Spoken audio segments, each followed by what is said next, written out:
आज जब हम भारत को देखते हैं तो कभी भीड़-भाड़, राजनीति और संघर्ष नजर आता है। लेकिन क्या आपने कभी सोचा है अंग्रेजों से पहले का भारत कैसा था? वो भारत जहां दुनिया भर से लोग ज्ञान, व्यापार और शांति की तलाश में आते थे। तो आइए आज हम उसी भूले बिसरे भारत की एक झलक देखने का प्रयास करते हैं।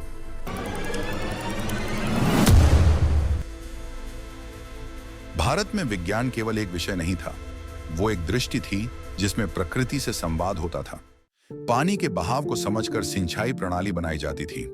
वास्तुशास्त्र के सिद्धांत आज भी मॉडर्न आर्किटेक्चर को दिशा देते हैं।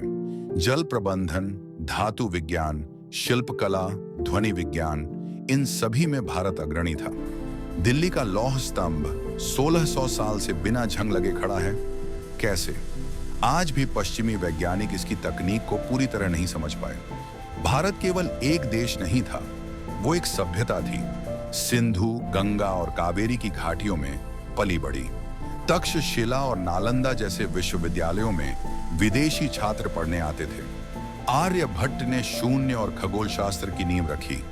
चरक और सुश्रुत ने चिकित्सा विज्ञान में ऐसे काम किए जो आज भी पश्चिम के लिए आश्चर्य है।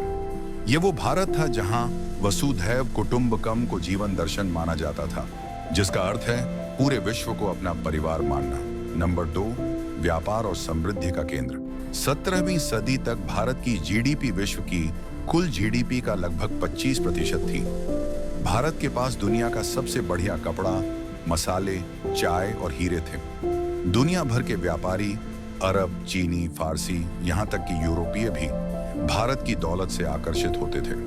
कोहिनूर और पद्मनाभ स्वामी मंदिर जैसी अनगिनत संपत्तियां इस समृद्धि की गवाही देती हैं।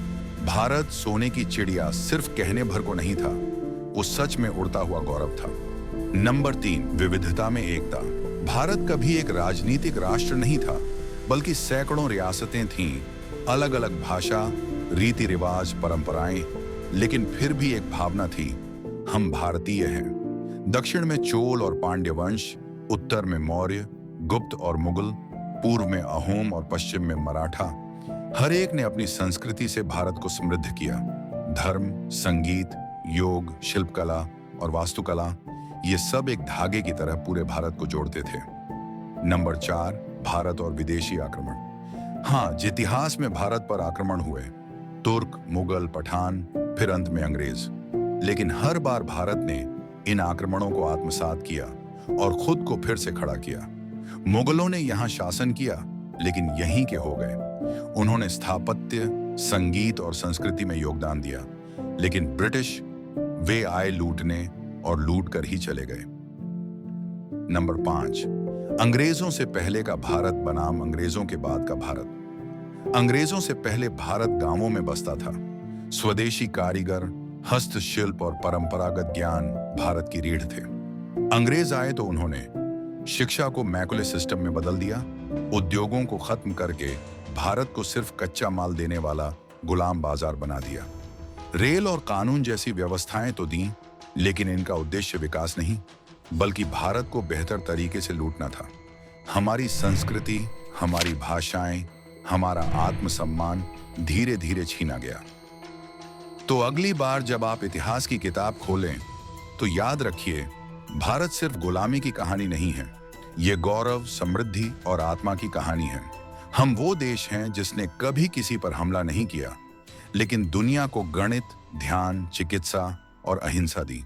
आज जरूरत है कि हम फिर से उस भारत को जानें जो अंग्रेजों से पहले था, उसी भारत को फिर से जगाएं। क्योंकि अगर हम अपने अतीत को नहीं जानेंगे, तो भविष्य भी हमें भूल जाएगा।